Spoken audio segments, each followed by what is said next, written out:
Hello guys, welcome to my channel radio Gyan Kendra. उम्मीद करते हैं कि आप स्वस्थ होंगे। और पिछली वीडियो में हम लोगों ने ये सब्जेक्टिव का टाइप कॉन्सेप्चुअल क्वेश्चन देखा था, जिससे कि एमसीक्यूज बनते हैं। और कल टीजीटी के रिजल्ट के बाद ये पता चल गया कि जिसके पास कॉन्सेप्ट रहेगा वही रिजल्ट बना पाएगा, क्योंकि क्वेश्चन डायरेक्ट नहीं आ रहा है, कॉन्सेप्ट से आ रहा है, अंदर से आ रहा है। जब तक आप एक ही चीज़ को मन में बिठा कर नहीं जाएंगे, रिजल्ट नहीं होगा। तो खैर छोड़िए, चलिए शुरू करते हैं। क्या कह रहा है देखिए, name the correct subtract for the following enzymes. ये एंजाइम्स किसके लिए काम करते हैं, वो यही कह रहा है। सब्ट्रैक्ट मतलब वो कि किसके लिए ये एंजाइम यूज होता है हमारे अंदर। तो देखिए, सबसे पहले क्या कह रहा है, ट्रिप्सिन। ट्रिप्सिन किस पे काम करता है? प्रोटीन के डाइजेशन पे, ठीक है, जिसको पेप्टाइड्स भी बोलते हैं। देखिए, नाम बदल के भी आ सकता है ऑप्शन में। आप रेडी रहिए, सबके साथ जो आएगा मार देंगे। एमाइलेज आपको पता ही होगा, स्टार्च पे काम करता है। पेप्सिन प्रोटीन पे काम करता है। लाइपेज इमल्सिफाइड फैट, फैट को इमल्सिफाइड करने के लिए लाइपेज का यूज होता है। ये करीबन रखिए कि 56,000 करोड़ बार पूछ चुका है, ठीक है। ये और ये एमाइलेज ये टीआर 3 में आया हुआ था। क्वेश्चन उल्टा के देख लीजिए, टीआर 2 में, ठीक है। तो देखिए आगे क्वेश्चन क्या कह रहा है, 67 number. Why do veins have thin walls as compare to a trees. Trees के कंपैरिजन में वेन के पास थीन वॉल होता है, काहे? ये आपको बताना है, ठीक है। देखिए, ट्रीज क्या करता है, ऑक्सीजनेटेड ब्लड ले जाता है हार्ट से डिफरेंट पार्ट तक, और वेन से क्या करता है, डिफरेंट पार्ट से हार्ट तक ले आता है। तो डिफरेंट पार्ट से जब हार्ट में ला रहा है ना, तो वहाँ प्रेशर का ज़्यादा जरूरत नहीं है, ब्लड में ज़्यादा प्रेशर नहीं रह रहा है। लेकिन आर्टरीज जो ऑक्सीजनेटेड ब्लड हार्ट से डिफरेंट पार्ट तक ले जा रहा है, तो क्या रहा, हार्ट से काफ़ी हाई प्रेशर में निकल रहा है ब्लड, तो उसके लिए वॉल थिक होना चाहिए। आप ऐसे सोचिए कि पंपिंग सेट से जब आप पानी पटाते हैं तो पाइप मोटा होना चाहिए मुंह के पास। अगर पाइप मुंह के पास मोटा नहीं है तो पंपिंग सेट से जब हाई प्रेशर में वाटर निकलेगा तो पाइप को फाड़ दे जाएगा। उसी तरह हमारा अंदर का वेन्स भी है, इसलिए ये क्वेश्चन भी कभी कभी बनता है, उसमें रहेगा तो आप ये मार दीजिएगा। ऐसे भी देखिए, arteries are thick walled blood vessels which carry blood from heart to all part of the body. यही जो हम बताए आपको, वही कह रहा है कि आर्टरीज जो है ब्लड को हार्ट से डिफरेंट पार्ट ऑफ बॉडी ले जा रहा है। तो उसको हार्ट से जब ब्लड निकल रहा है ना ऑक्सीजनेटेड, वो काफ़ी हाई प्रेशर में रह रहा है। तो अगर वो थिक मोटा नहीं रहेगा तो क्या होगा, फट जाएगा और मर जाएंगे। इसलिए ये कारण है, ठीक है। तो या अगर आपको एग्जाम में आ जाएगा कि which of the following have thick मोटा कि कौन होता है वॉल्स, तो आर्टरीज में मोटा वॉल होता है और वेन्स में क्या होता है, पतला होता है। ये आगे का क्वेश्चन क्या कह रहा है कि what will happen if platelets were absent in the blood. हमारे ब्लड में अगर प्लेटलेट्स नहीं हो, या हमारे ब्लड से प्लेटलेट निकाल दिया जाए, या बचपन से हम लोग को प्लेटलेट्स नहीं है, तो हमें क्या हो सकता है। आप हमेशा याद रखिएगा कि साइंस जो पूछता है उसमें 1 या 2 क्वेश्चन डिजीज से ही रहता है, 2 से भी ज़्यादा ही रहता है, ठीक है। तो डिजीज वाला तो एकदम करके ही जाना है। तो देखिए, अगर प्लेटलेट्स एब्सेंट रहेगा ना, तो कोगुलेशन मतलब थक्का, खून का थक्का जमने में क्या होगा, परेशानी होगा, ठीक है। तो ये जो ऑप्शन में रहेगा आप मार दीजिएगा। देखिए क्या करेगा, in the absence of platelet the process of clotting will be affected. This could be a dangerous situation in case of injury. No blood coagulation would result in excess blood loss and can fatal for the person. क्या कह रहा है कि अगर आप में platelets नहीं रहेगा, तो जब आप इंजर्ड हो जाएगा, एक्सीडेंट हो जाएगा, तो आपका ब्लड में क्या होगा, थक्का जमेगा ही नहीं, बहुत ब्लड निकल जाएगा बाहर। तो उस केस में क्या होगा कि आपकी मृत्यु तक हो सकती है, ठीक है।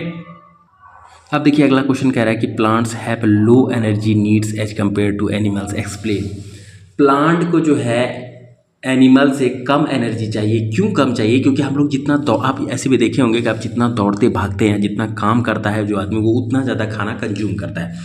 लेकिन प्लांट्स क्या होते हैं, एक ही जगह पे रहते हैं, उसके सेल्स बहुत सारे डेड भी होते हैं, जैसे स्क्लेरेनकाइमा वगैरह, आगे हम पढ़ाएंगे आपको। तो उसके लिए क्या होता है, उसका मूवमेंट जब नहीं होगा, ज़्यादा एनर्जी ज़्यादा वेस्ट ही नहीं होगा, तो कंज्यूम क्यों करेगा, ये कारण है। इसलिए क्या होता है, एनर्जी को मतलब प्लांट्स को लेस एनर्जी चाहिए। आप यहाँ भी देख सकते हैं, वही लिखा हुआ है, plant do not move, movements in the plant are a cellular labour. उसमें सेलुलर लेबर होता है। ऐसा नहीं है कि आज रात में पीपल का पेड़ आप अपने आंगन में लगाए, सुबह वो टहलते टहलते पड़ोसी के आंगन में चला गया, ऐसा नहीं होता है।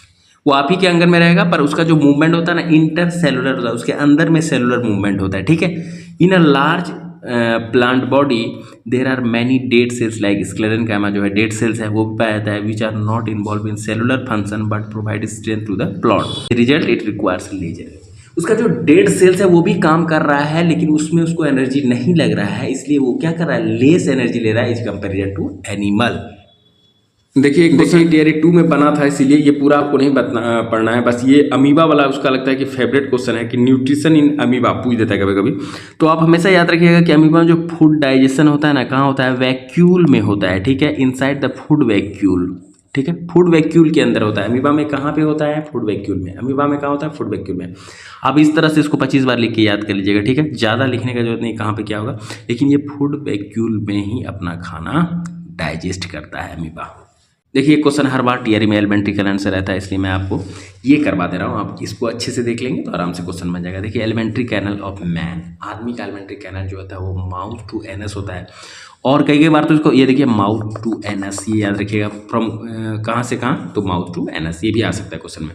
इसका हर एक पार्ट क्वेश्चन अलग से बन सकता है, आप ध्यान से देखिए। 8 to 10 मीटर तो पहले आपको एलिमेंट्री कैनल का क्या होता है? लेंथ होता है, ठीक है। Alimentary canal mouth to anus जो होता है वो 8 to 10 मीटर होता है, ठीक है।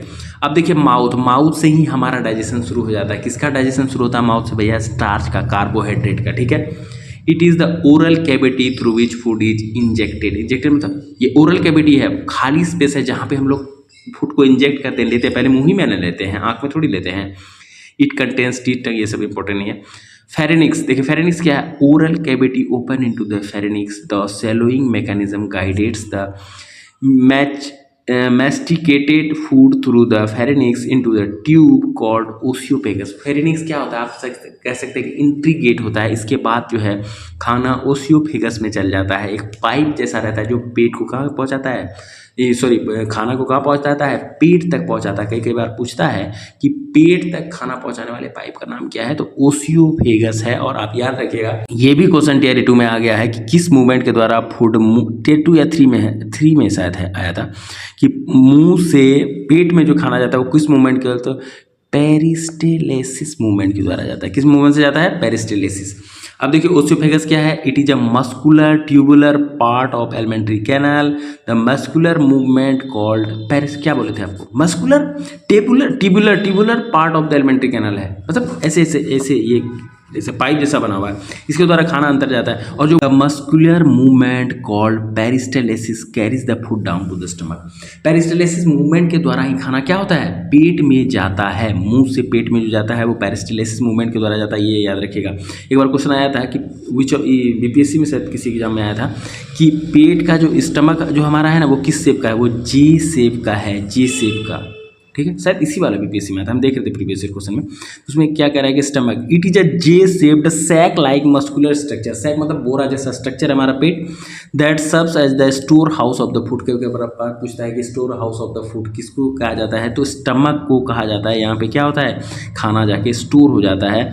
It is a large organ which expand when food इंटर्स it. आप देखे होंगे कि पेट आपका अंदर धंसा हुआ रहता है और जैसे आप खाना खाते हैं पेट क्या हो जाता है? पूरा फूल जाता है। तो वही कह रहा है कि जैसे आप खाना खाएंगे ये क्या होगा? एक्सपेंड हो जाएगा। The muscular walls help in mixing food थ्रूली with more digestive juices. इससे जूस आता है हमारा पेट का जो मस्कुलर वाल है वो क्या करता है? आपस में उसको हिला के मिक्स करवा देता है, जिससे हमारा डाइजेशन इंप्रूव होता है। स्मॉल इंटेस्टाइन एग्जामिनर का favourite part, small intestine, it is about 6 metre in length. कितना लेंथ है इसका? 6 मीटर है। पीआरटी में कई बार पूछा है कि स्मॉल इंटेस्टाइन का लेंथ कितना है, तो 6 मीटर इन लेंथ है। इट हैज़ 3 डिवीजन, इसका 3 डिवीजन होता है। डेडुनम और सी शेप्ड में होता है, डेडुनम सी शेप्ड में होता है, begins from the pyloric stomach, jejunum और इलम।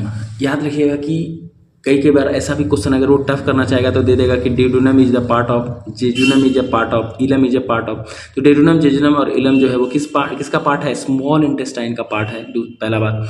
दूसरा, हमारा खाना का फाइनली डाइजेशन स्मॉल इंटेस्टाइन में होता है, ठीक है, लार्ज इंटेस्टाइन में नहीं, स्मॉल इंटेस्टाइन में फाइनली हमारा खाना डाइजेस्ट हो जाता है, ठीक है। अब कह रहा है लार्ज इंटेस्टाइन, इलम passes into the large intestine which can be divided into 2 parts as the anterior colon and posterior rectum। पहले वाले को इंटीरियर कॉलम कहते हैं और लास्ट वाले को क्या कहते हैं? पोस्टीरियर रेक्टम कहते हैं। ये किसका भाग है? लार्ज इंटेस्टाइन का भाग है, ठीक है। और हमारे खाने में जितना वाटर रहता है ना वो उसका ऑब्जॉर्व कौन करता है? लार्ज इंटेस्टाइन करता है। इसमें पाचन संबंधी किसी भी तरह की कोई क्रिया नहीं होती, ये भी बात याद रखिएगा कि आप पाचन संबंधी कोई भी क्रिया लार्ज इंटेस्टाइन में नहीं होती है, ठीक है। The termination part of rectum is anal canal. Last part में क्या होता है? एनल कैनल, जहाँ से हम लोग सुबह में अपना मलमूत्र बाहर निकालते हैं। It opens through the anus guided by the sphincter muscles. ये कभी कभी पूछ देता है कि एनस का जो मसल्स होता है वो किस तरह का मसल होता है? स्पिंक्टर मसल होता है, ठीक है। आप ये याद कर लीजिएगा अच्छी तरह से। इस वीडियो को 1-2 बार और चला के देख लीजिए। अगर आपको समझ में नहीं आता या कहीं कोई दिक्कत समस्या बनती है तो आप मुझे कमेंट में लिखिए। इस वीडियो को हम लोग यहीं रखते हैं, मिलते हैं नेक्स्ट वीडियो में। तब तक आप अपना और अपने चाहने वालों का ख्याल रखिए। जय हिंद।